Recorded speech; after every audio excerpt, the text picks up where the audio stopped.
Here we go, guys. So we're going to be doing two things today. Number one, we're going to be doing a test if we have some data about what kind of polynomial would fit the data the best. Because we're not going to have an actual equation to use. We're going to just have some numbers in a chart. And our goal is to figure out what polynomial is going to fit the data the best, and then what is the equation of that polynomial. So to get started, we need to know, is it going to be like a quadratic or a cubic or a quartic or whatever? So what degree is the polynomial going to be that we need? And there's this thing called the finite differences test that we can use to determine what kind we need, and then we can use the calculator to actually go get what that equation is going to be. Okay, so it's going to be kind of a two-step process there in what we do. All right, so we're going to start today with a baseball example. I know baseball season just finished up last night. Go Royals. So the data that I have in this chart is going to be the initial speed of a ball hitting a bat, or when the ball's coming off the bat, the initial speed, and then the distance the ball travels. So we've got initial speed in miles per hour. And we've got distance in feet. Guys, shh. All right, so here are the different speeds that we're going to be looking at. So 80, 85, 90. We're just going to keep counting by fives up to 115. Now keep in mind, those of you guys that know a little something about baseball, as far as pitch speeds are concerned, these would be a little high, right? A really good fastball would be somewhere in like the mid to upper 90s, okay? Keep in mind, this is the initial speed off the bat, right? So when someone swings a bat and hits the ball's going to travel faster than the pitch, usually. Okay, so that's why these are a little high up here, because that's the speed off the bat. Now the distance the ball will travel, we've got these numbers: 194, 220, 247, 275, 304, 334, 365, and 397. Okay, so first thing we want to do is we want to figure out what kind of polynomial we could use here. Initial speed is going to be kind of like our x, and the distance will be our y. So if we plug in, we want an equation that if we plug in the speed of the ball coming off the bat, we'll be able to figure out how far the ball is going to go. That's what we're aiming for here. Okay? Now here's how this finite differences thing works. And I think you've actually done this before. Stop me if I'm wrong later, but I think you have. As long as the numbers for x, or in this case initial speed, are going up or down by a constant amount, then you can do this process. So take a look at our numbers up there. 80, 85, 90, 95, 100, 105, 110, 115. Are those going up by a constant amount? Yeah, it's the same difference every time, right? Up by 5, up by 5, up by 5. So this will work, okay? And so what we're going to do is we take a look at the numbers for y, or in this case, distance, and we figure out what's the difference between those. Okay, so if the differences between them on the x are all the same, then go check out how much are these changing by each time. Okay, and you always got to subtract them down. So 220 minus 194. That's 26, and then 247 minus 220, that's 27, 275, and so on and so forth. And what you're going to find with this is that these differences come out to these numbers. Okay, so are the differences in the distance constant? Yes. No. Hold on. If these were constant differences, these would all be the same number, right? It's not going up by the same amount each time. It's changing. Now, the differences of the differences, is that constant? Mm-hmm. That's constant. These are all going up by 1. So if you do this one more time, that's what I said. Okay, so that first row of numbers that we calculated, that's called the first differences. And that second row of numbers we came up with that are all the ones, those are second differences.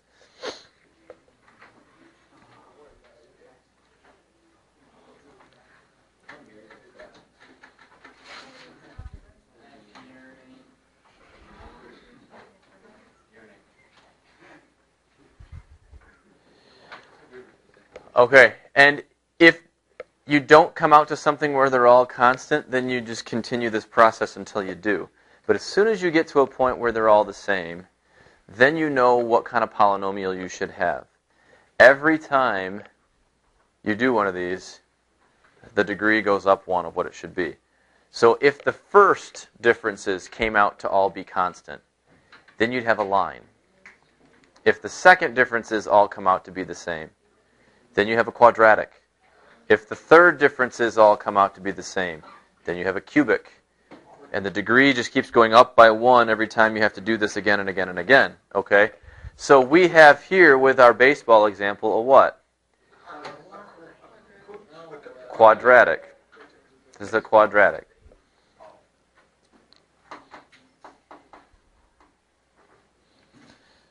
So basically, what you're looking for is when the numbers are all the same,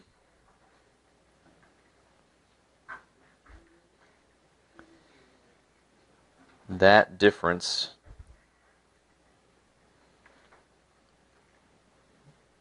row, I guess, is the degree.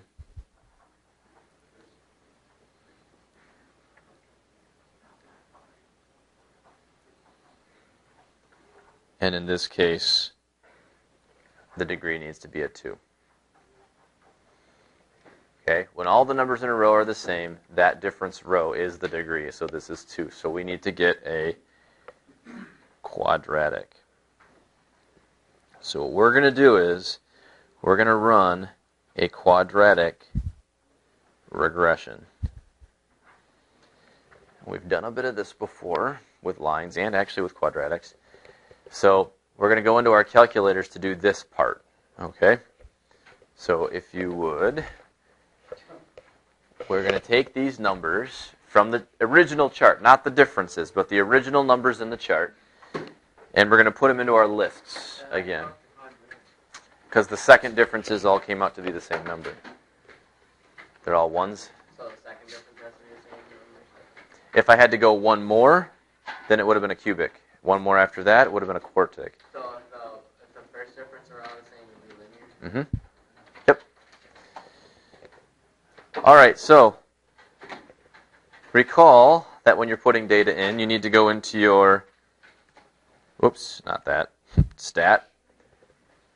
And then under stat, you're going to go to edit. Okay, and if there's anything in there, you want to clear it out.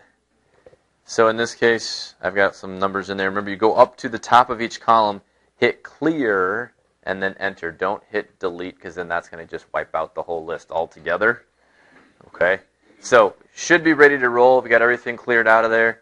And then L1, remember, is like X. L2 is Y, so you can just start punching these numbers in. So L1 starts at 80, goes up by 5s, all the way up to 115.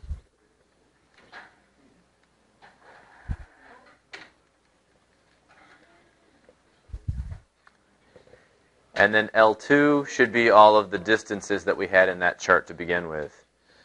So like 194 and 220, 247, etc.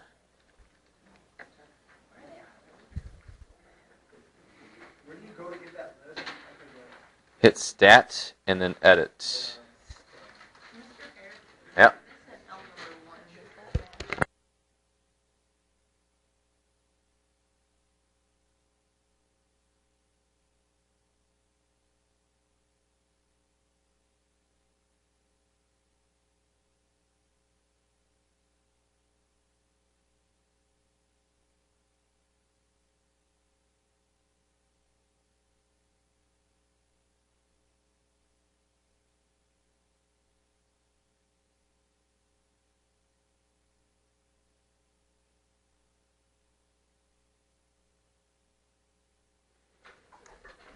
All right, now once they're all in there, this is where we're actually going and get the equation calculated for us of what this quadratic happens to be.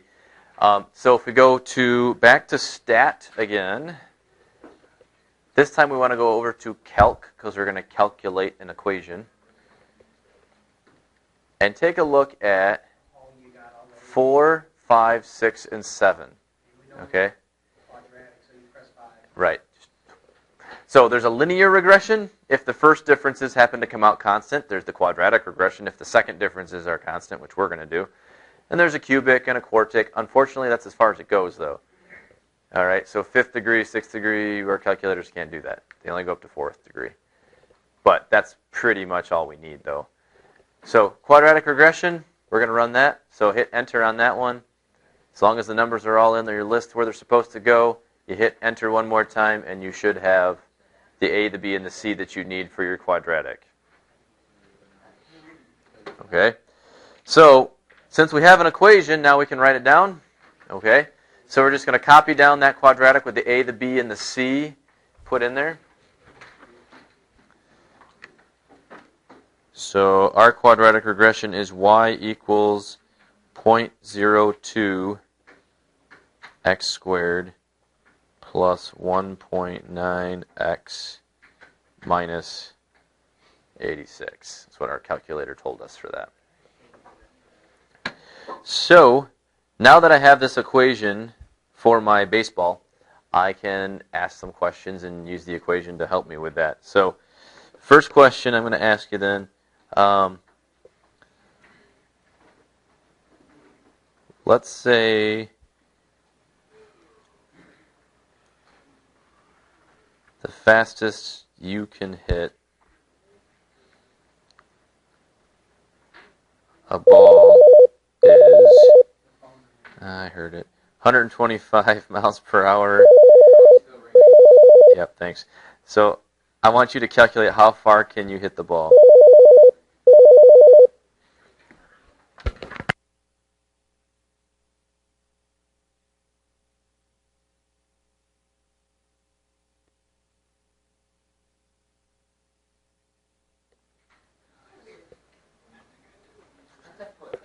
Okay, so let's think about this for a second. If we take a look at the data, and we do have an equation to work with now as well, what do you suppose, and raise your hand if you think you got the answer, what do you suppose I need to do with this information to answer the question? Yeah. Nope, we don't need to do that actually, because we have an equation that relates distance and speed. So we're not actually, I see what you're doing there, because like distance equals rate times time and all that, and you would divide. But this is the speed of the ball off the bat, and this is the feet that the ball would go. It's not exactly using the same units either, and there's some other things involved there. But think about just the equation. How can we use that? Yeah. Yeah, plug 125 in for x, because remember, x is the speed. Y is the distance. So if I want to know, essentially, what is the distance that I get when I hit a ball 125 miles per hour, right? So try that once. Plug in a 125 and see what you get. You could probably make a pretty decent guess at it as to how far it's going to go.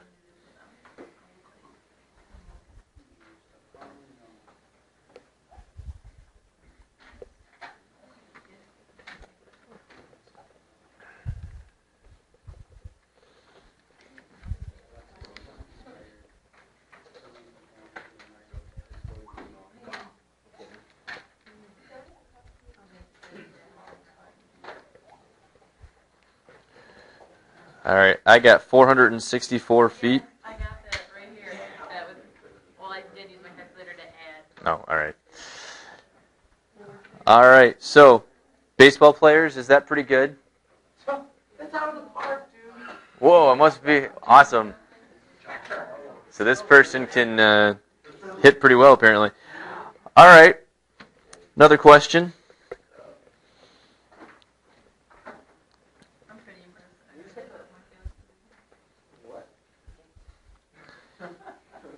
Yes, I did. Look, right up here. Here's my work. see if we can go the other way with it here real quick.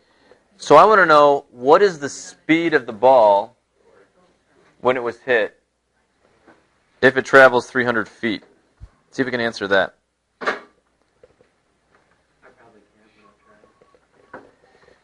Okay, so last time we knew the speed and we were calculating the distance. Remember, speed is x, distance is y. This time we have the distance, we want to know the speed. So we're going to plug in, but not the same way, right? Yeah, Jason?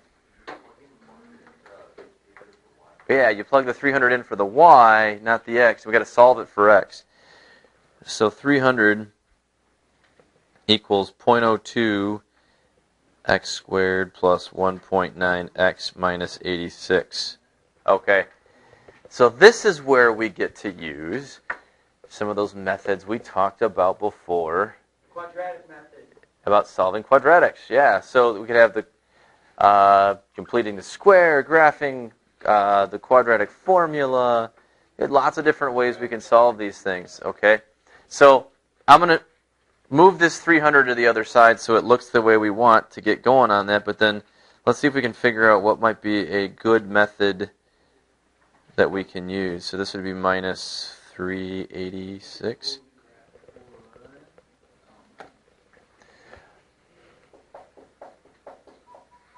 So if we're going to graph it, and I'm fine with that, if that's what you want to do, we can graph it.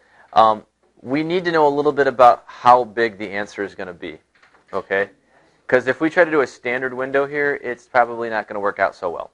Take a look at the chart up here for just a second. Let's see if we can make a little educated guess. Take a look at the chart.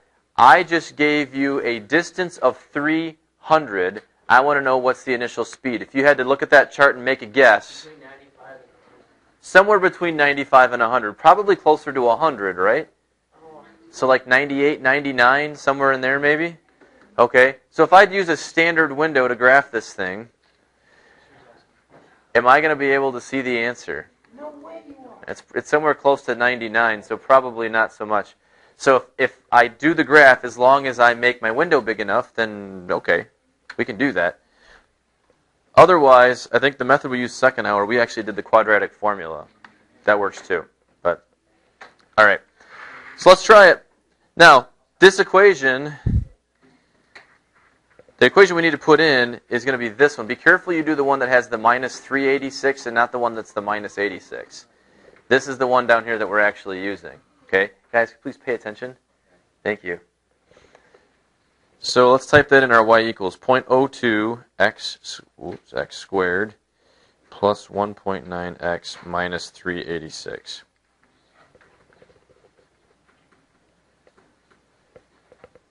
All right, and then I'm going to adjust my window accordingly. So I know that my x values are going to be, like, it's going to be around 99. So let's just go 80 to 115 because that's what the chart had on it. So we'll be within that. And then my y's, remember this is the feet that it travels. So, but I've subtracted though. I'm looking for a 0. So this one actually, I can stick around like maybe between negative 20 and 20 or something. I'm going to see 0. It wouldn't be 300 anymore because I took this 300 and I subtracted it over to the other side. So basically what I've done is I've taken this graph right here, which models the data, and I'm going to move it down 300 from where it was. So I don't need those giant numbers anymore for y. Just keep in mind we're looking for a 0, right? We want to be able to see when y is equal to 0. So if I go a little above it, a little below it, like negative 20 and 20, I should be able to see where it's crossing a little bit better. So there it is, okay? So that x-intercept is my answer. Okay? So second calc, 0. Right? We're looking for a 0 here, essentially. Okay. Left bound. Right bound. Enter one more time. And we got 99.32 is our answer. I just made an educated guess. No, honestly, well, I did do it second hour, but even second hour, I guessed 99. Look at the chart. I gave you a distance of 300. I want to know what the speed is. See how 304 is 100? 300 is just slightly smaller than that, so shouldn't it be slightly smaller than that? You are such a genius. I know. I worship you. I think that's why he's a teacher. Anyway, so it's about 99 miles per hour. So if you want to hit a ball exactly 300 feet, just make sure you're hitting it at 99 miles per hour and you're good. All right. Hold on. Next time you're up to bat, yeah, just make sure you hit with 99. You're good. Anyway, moving on. Now, I got another one I want you guys to do. It's the same idea, but just kind of looking at it slightly differently. Sometimes you have to do those little differences things to figure out what kind of polynomial you need. Sometimes if you read the question carefully enough, it'll tell you. Okay? So, like this one.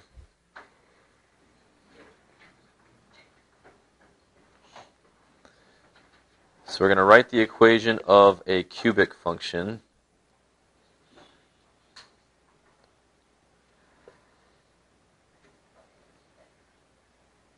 That passes through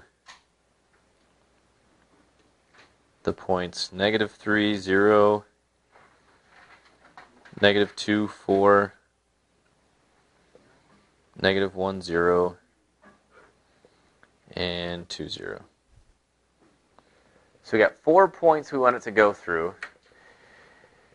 And so I don't even need to make this little chart and do all the differences and all of that because it says write an equation of a cubic function. Right? They've already done that part for me. So I can jump right to the regression part of this one. Okay, I know which regression I need to run. I need to run the cubic regression. Should be a degree of 3 when I'm done. But there's four things. There are 4 points. It's true.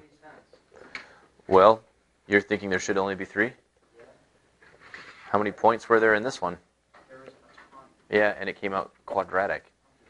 So the number of points, you just bring up a good point though. The number of points that you have to work with is not in any way related to what the kind of regression is going to be you're going to use. Okay? If it's data like this where you're not sure, it's all about the differences that you calculate. If it's something like this, just do what it says. Okay? So, there are. Yeah, so you actually have the zeros on this thing too. So, we got to go back to the calculator here, and we need to put this data in. Actually, before I do that, this data is organized in a way that's a little less than helpful. So what you can do, if you think this is easier, go for it. If you think you can just look at this and do it, that's fine. But I like to put it in a little chart just so it's easier for me to follow. Basically, you're just taking each one of those ordered pairs and putting it into your X and Y columns there so that when you go to put it in your lists, you can just copy that down exactly like you see it.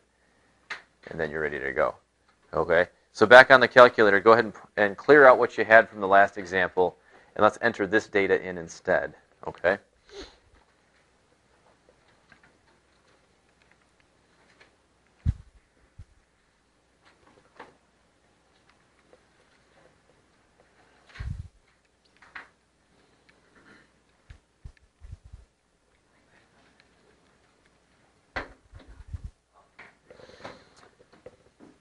And if you would like to go ahead and finish the question too, if you know what you're doing, go for it. We're going to go back to where those regressions are and run a cubic.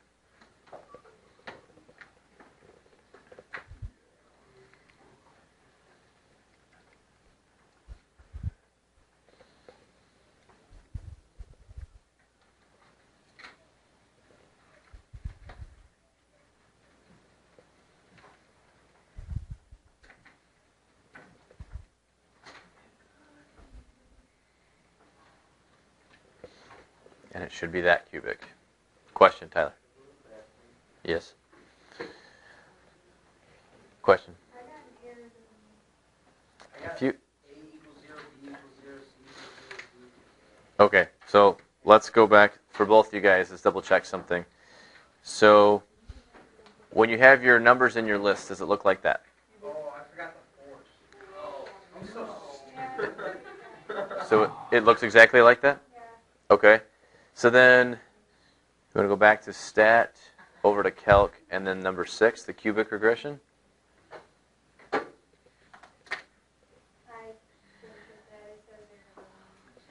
When you're here, are your numbers in L1 and L2, or are they different numbers? Is it like L2 and L3 maybe? Because that can create a problem. No, it's all one. Let's see. Oh, you have -2 on the first number instead of -3. Oh, it's not three. There you go. Try it again.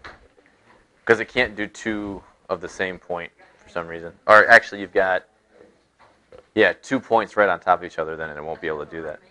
So. All right. So, now, you'll notice with these, with some of yours, there's a little r squared at the bottom. Okay? I'm not really concerned about that. That's something we'll talk more about later. We actually have talked some about in the past. But that is a correlation coefficient. It tells you how good the fit is. If r squared is equal to 1, it means it's perfect. So this particular cubic is exactly on with all these points. It passes through each one exactly. But like I said, for this stuff, I'm not so concerned with that. I'm just more concerned with, can you make the equation correctly? So, all right. So, in any event, that's all I got. So you guys have lots of time to start working on some homework here now. Yeah, that's it.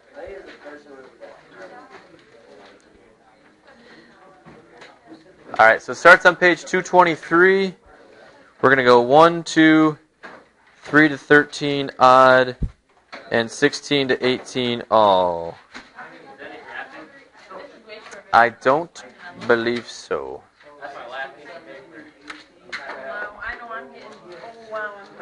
All right, get to work.